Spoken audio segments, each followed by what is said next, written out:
Welcome to the Denver Homes Market Report. This is Denver's monthly real estate podcast.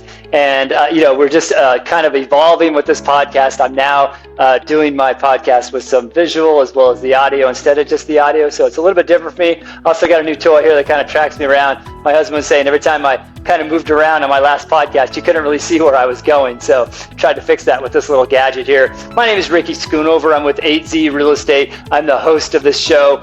We're in our fifth year. This is the sixth episode of our fifth year. So kind of cool. If you missed last episode, it was our fifth episode, and it was aptly named Let's Dispel the Myth of Agency, and Let's Get Real About Interest Rates. So today, I just want to get a little bit more into the whole agency thing. So let's just get right into it. If you missed the last show, so the first part is that being agency. When we form an agency relationship, that's a key factor with our clients. It really is. Think of it like client privilege, right? You wouldn't want to go to your attorney and say something to your attorney that they go and talk to your arresting officer about. Or if you go to talk to your doctor or your therapist, you don't want them going and telling everybody else about it. So there's some client privilege there. And so we have a fiduciary duty to you as our clients. And these can come in all different forms. The thing I'm going to talk about today, maybe you're a buyer's broker. Maybe you're working with a buyer and you're the broker for that particular buyer. And your client wants to write an offer on a home. So let's say I'm the listing broker. I'm the one that's representing the seller in that particular situation. And you submit an offer to me, and I kind of call you or we talk to each other. I was like, you know what?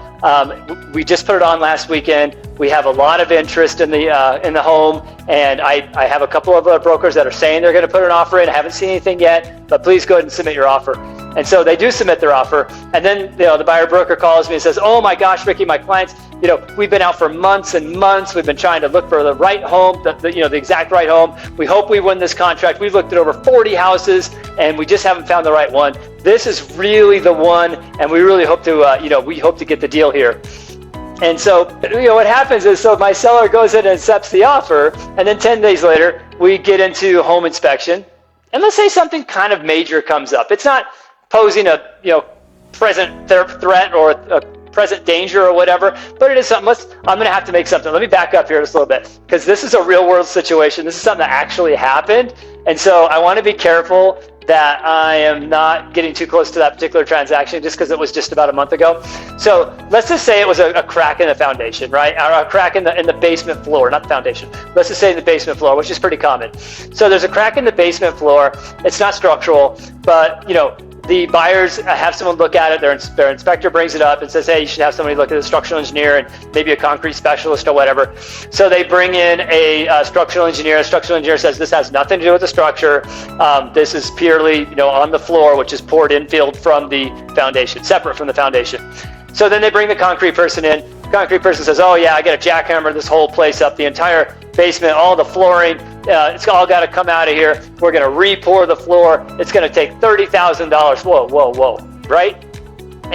And so they come back to us, and they're really digging their heels. They really want this new floor poured in there. That's what they have in their mind, that's what's going to happen. And so before we do anything, we pull up a little bit of the floor. My seller has a structural engineer, first of all, come out and take a look and just verify it's not structural. And then also have a concrete person come in and take a look at it. And they're like, "You know what? This is not that bad. It's not causing any issues. I could go through here and inject this with a 2-part epoxy, get that all sealed up. It's stronger than concrete anyways, and then we'll just seal it. And then you can put your floor back down, no problem." So here's the conundrum, right? Here's where we're at.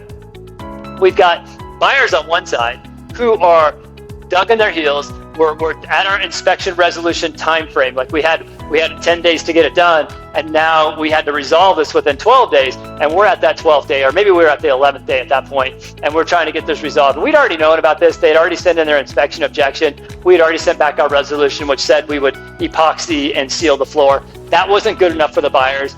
So we were in this impasse, right? We're like, okay, how are we going to get this done? Well, we're going back and forth.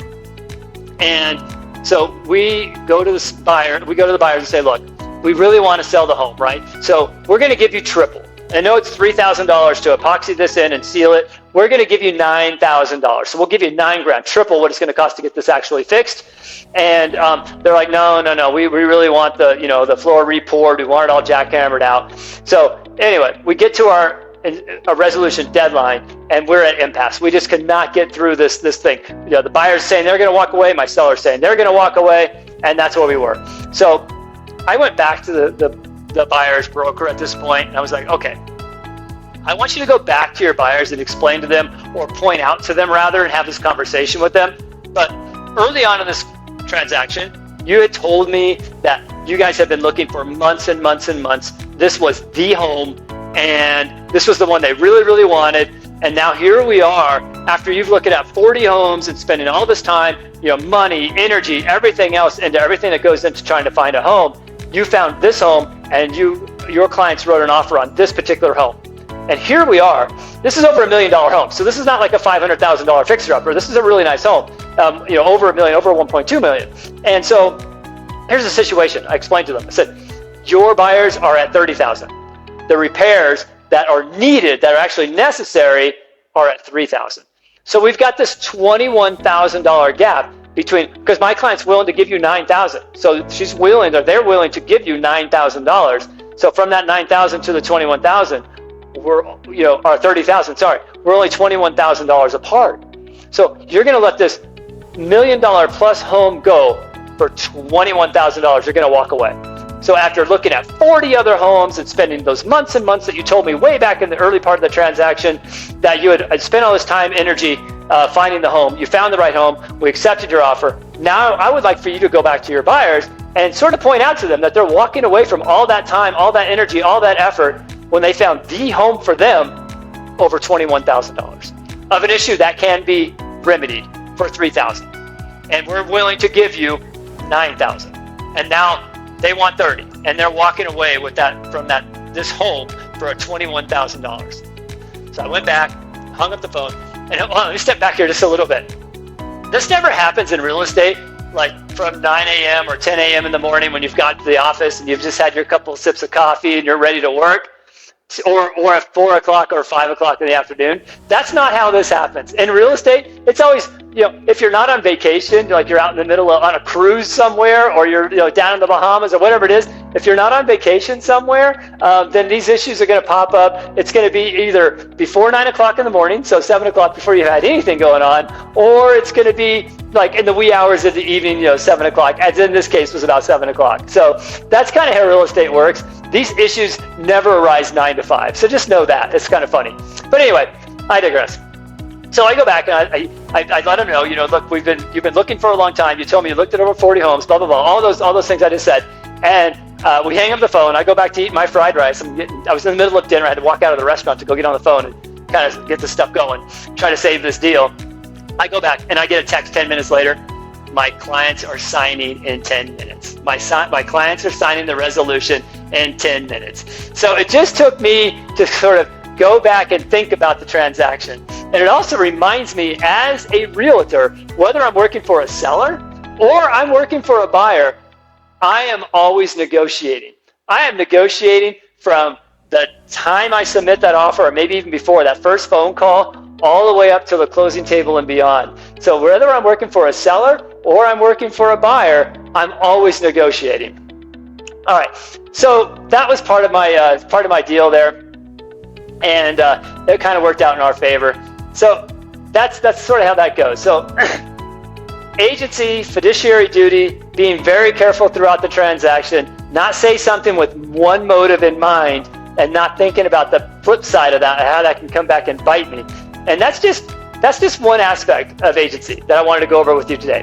The other part of agency, I've been seeing these like on social media, like, oh, a realtor, they just open the door for you. Well, let me talk about opening the door first of all, okay? Or putting out a sign, right? Yeah, so I could sell my house. I could just put a for sale sign in the front yard and it would sell. You're probably right. It would probably sell. Will you get the highest price? Probably not. But you would probably sell the home. Well, let's go back to the opening door thing, because I see that more often. I said, oh, the realtor just opens the door and they make all this money. All right. Well, first of all, just opening the door, that's already a huge responsibility. We have a reputation on our line. We have licensing on our line. We have insurance on the line. We have to make sure that the home is locked back up, that the person that we're allowing or coming with us to walk through the home, making sure we're keeping an eye on things. We don't want, if someone's trying to sell their home and they have personal items or any sort of items in the home, we don't want anything to go missing. We don't want anything to get damaged. And if something does get damaged, like maybe you go to pull a blind or something and something falls off on the blind. No fault of anybody. It's just a mechanical thing that happens. But me as the realtor, it's my responsibility to then reach out to the seller's broker and be like, oh, I'm really sorry. I was walking through with my client, myself or my client. I would always say it was me. I would never say it was myself or my potential buyer.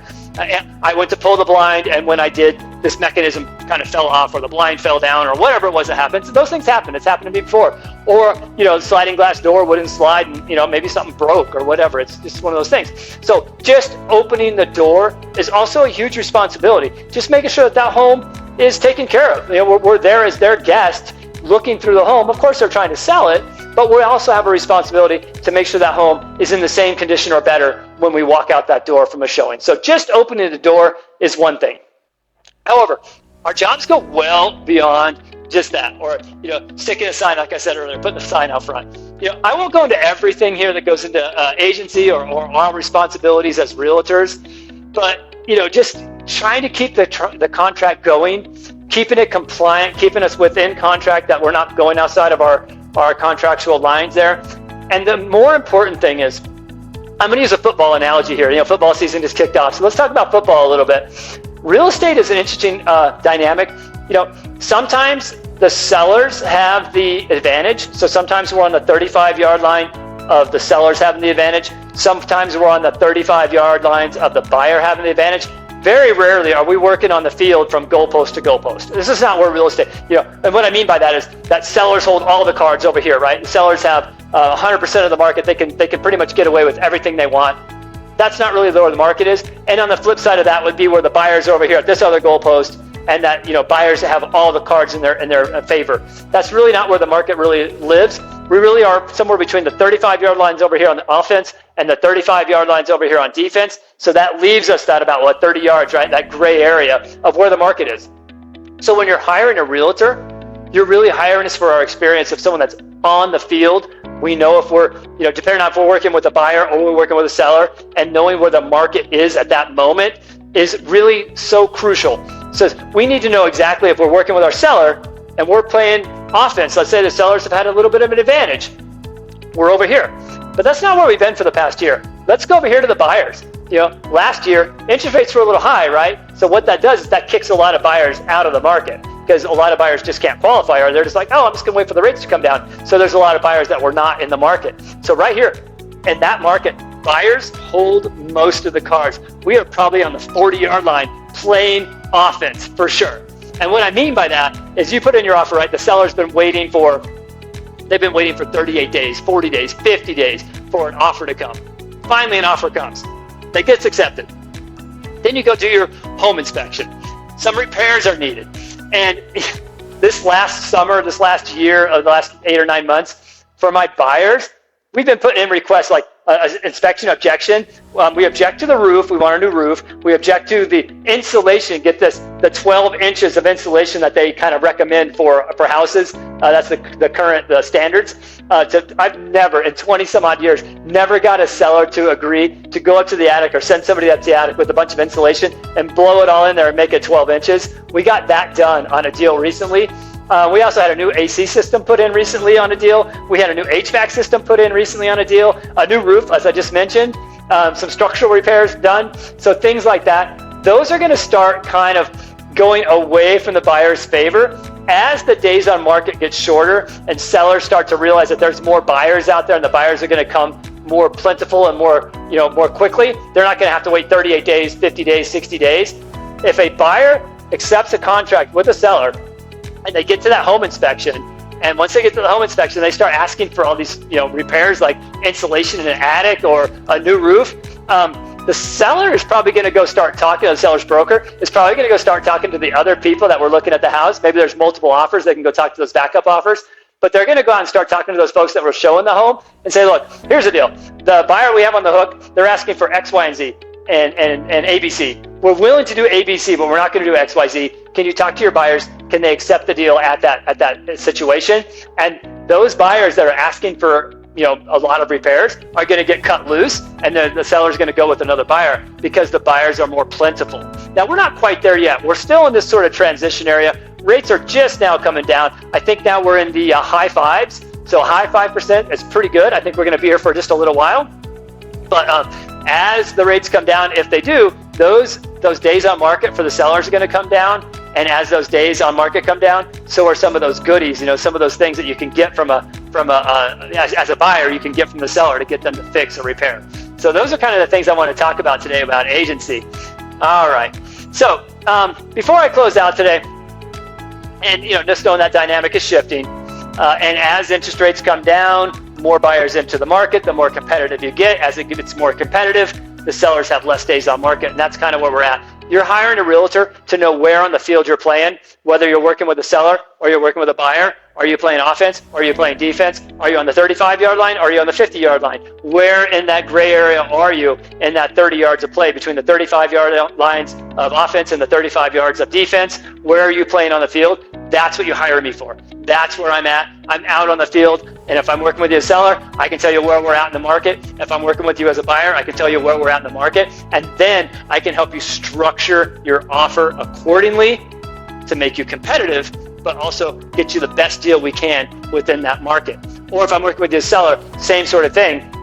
When an offer comes in, help you look at the offer and maybe counter that with the right structure that makes sense for you in the current market, but also keeps that buyer on the hook. So that's what it's all about. You're not hiring me to open the door. Of course, we can open the doors, and with that comes a lot of responsibility, a lot more than people want to just discount. But beyond that, it's knowing how to structure the offer, and most importantly, knowing where we're at. Are we playing offense? Are we playing defense? Are we somewhere in the middle? And so that's very important for you. All right, so that's on the notes. I'm going to close out today's podcast. This is Ricky Schoonover with 8Z Real Estate. You've been listening to the Denver Homes Market Report. And just before I close out, First Friday is coming up. It's going to be this first Friday, so this coming Friday here. And the Arts District on Santa Fe, I love the area. I volunteer for the board, as many of you already know that. And this is going to be a great First Friday. We're kind of heading into the holiday season. We're not quite there yet, but we're heading into the holiday season. So start thinking about your gift list and get out there to the Arts District, collect some fantastic art, something really unique. I'll tell you a story if I get a minute here. I'm going to tell you a story. I was at the arts fair, the affordable arts fair, and I have clients. They're actually not my clients. My colleague is helping them represent them, but they're buying a property that I'm listing because I don't do transaction brokerage. You already know that. So I referred them to a colleague of mine. So it's their a client right now, but I know they're into Legos. And so I saw at the Affordable Arts Fair, I saw a little set that a young man had created that he used his Legos and painted them and put them in this little shadow box. And it was really funny. He told his mom, as I purchased it, I won't tell you the price because my clients might see this, but I purchased this little piece here. And his mom, this little young man, he said something to his mom about how it was. I paid more money for the artwork than what he paid for the logos or the Legos. And I just had an opportunity to pull him aside and say, I'm not buying your artwork for the Legos. I'm buying it for your creativity. I'm paying for this. I'm sure I could go out and get the Legos for a few bucks, spray paint them and throw them into a shadow box, but I would never have thought of that. I'm not creative like that. So I'm paying for your brain. I'm paying for your creativity. And it was a really cool moment to be able to share that with that young man who was super excited to sell his probably $3 or $4 worth of Legos for a lot more than that. And it was just really fun. So that's what I wanted to close out the show for. I went a little late today, but thank you very much for tuning in. Go down to the Santa Fe Arts District on First Friday, coming up real soon, and tune in next month. All right, thank you so much.